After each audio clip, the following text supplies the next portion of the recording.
Good morning, folks. Valentina here with Wisdom of the Tea Leaves. And this morning I'm drinking Good Earth again. And my little wisdom in my cup says the secret of change is to focus your energy not on fighting the old, but building the new.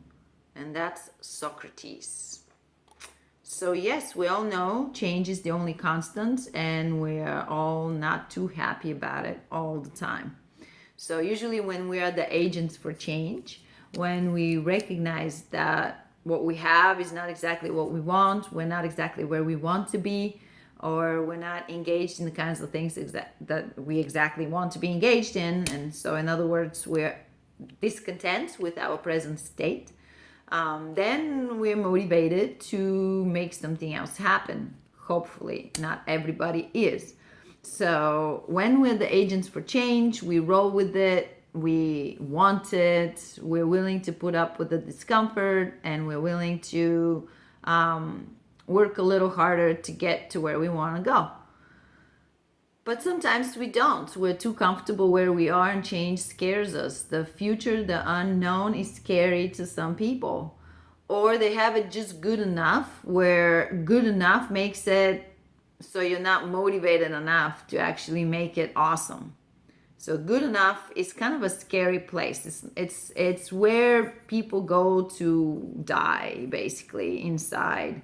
Good enough is you're comfortable enough, you've got your needs met, and who cares about your dreams? Well, if you're not working towards your dreams, you are actually dying on the inside. You're sort of not fulfilling your potential. And the feeling you get from being your best and doing your best is absolutely priceless. The amount of goodness that you experience when you're at the top of your game and the satisfaction that you get out of it is absolutely priceless.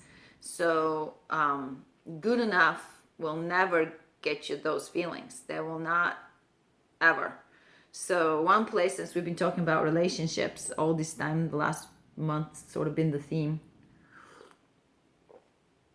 Relationships can be good enough where we are there, we're sustaining each other's sort of a level of comfort. You go home, your partner is there watching TV or whatever they're doing. There's very little friction or unknown, and that kind of puts you in a place of safety and kind of an ease, really. And we all want some level of ease in relationships. We don't want a turbulent experience every day. We want some place to go and get a hug and be comfortable and talk to each other. We want to be friends. We want to be good to each other, and all that's fine. But we can't let that just be the status quo. We have to every moment think about, am I at my best? Are you at your best? Are we at our best together? And then together prepare for the kind of future we want to live together. So anticipating pleasant and unpleasant eventualities and preparing for them. Even simple things like, do we have a medical directive? Like, if something happens to one of us, what's the other person gonna do, and what is their power to do? Can they take care of us? Do we have a will? Do we have powers of attorney that we can use if one person becomes incapacitated? Things like this are just logistical things that are necessary to have to give you a sense of security in a terrible eventuality. But on the positive side, it's like we plan for things. Like if we're in a relationship with someone and we're there for the long haul, we should be looking ahead. It's like, are we going to have kids, and when, and how many, and how are we going to take care of them, and do we have the money, and do we live in the right neighborhood, in the right kind of a house to accommodate the existence of children, and what are our jobs like? Can we financially afford the children? Who's going to work? Who's going to stay home? How are we going to do it? These things take planning. You don't want to just throw yourself into it. It's like, oh shit, now I have a kid and we're totally clueless, because those things ruin relationships. People have to figure it out on the go, and they're usually not really good at it. Other things like, relatives passing away, or people getting sick, or things like, okay, where do we want to, what parts of the world do we want to see? Do we want to travel? Where do we want to be 5 years from now, 10 years from now? What do we want our life to look like? So you plan for these things, and you plan for other things, such as, hey, look, the more we stay together, the more the passion dies. That's kind of a given. It's like anecdotal evidence all around you, and it seems to be the butt of every joke, right? So what are we doing about that? Are we really going to be the cliche, or are we going to be finding ways to keep the passion alive? And one of my previous videos went over this situation of how to keep the passion alive, and I've had some interesting questions coming up from friends and clients thanks to that video.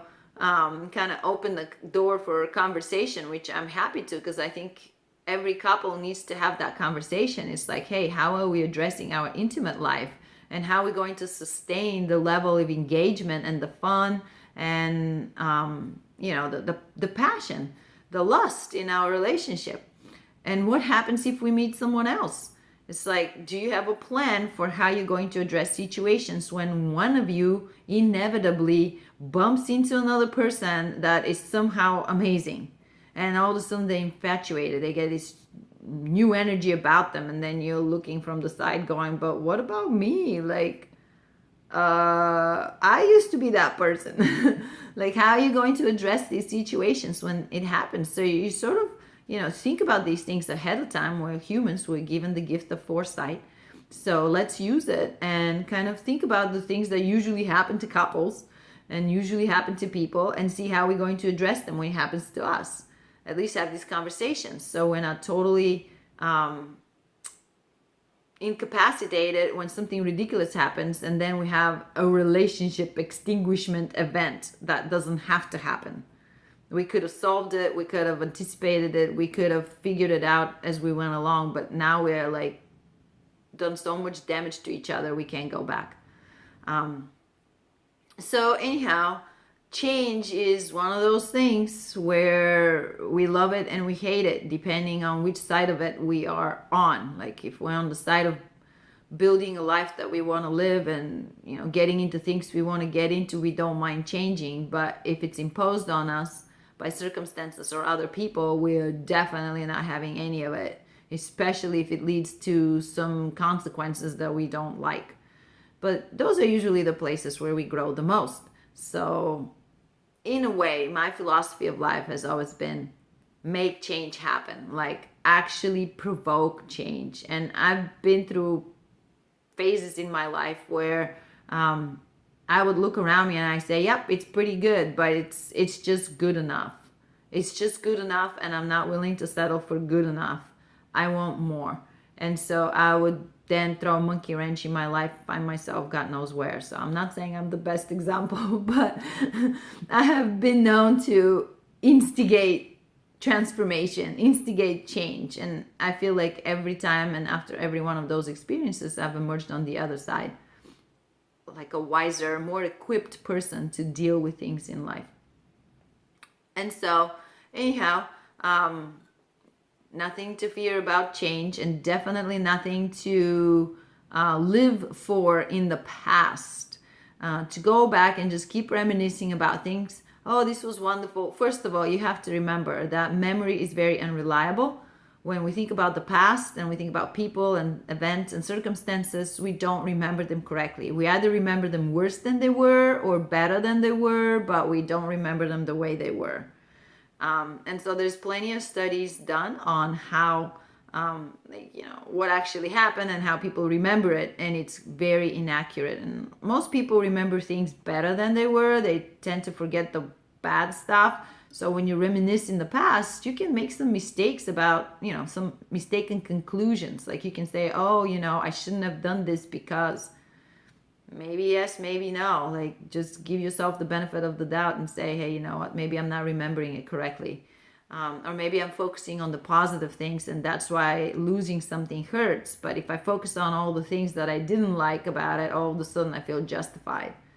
So, just a few things to think about. So the only time I go in the past is not to live in there, but to reconsider my choices, my actions, and to see what I've learned from it, and to remind myself of the things I said I would not do again.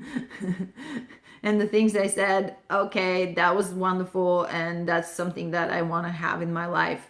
And I'll find it some way.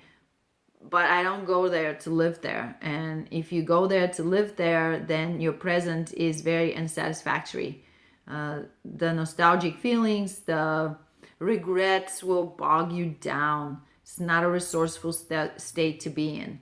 So the past is sort of like a textbook of all the things that didn't work out for good reasons. Learn the reasons, learn the lessons, apply them to a better future. So that's it for today on change. And if you need me, you can always reach me, ValentinaPetrovaConsulting.com. You can leave a comment at the bottom of this video, or send me an email, or text me. You know, I'm very publicly accessible, and I'm always happy to help folks who want to help themselves. So lately it's been a lot of relationship stuff, and I'm happy to talk to people. It just bothers me when I hear people say, you know, I've been in this relationship for so long and we're just best friends, but what else is going on? I'm like, well, it's a good foundation, but yeah, a lot more could be going on. If you want to stay in that relationship and not just be friends, then there are things you could do, you and your partner, and that's when you call me. So I'll see you guys next time. Take care.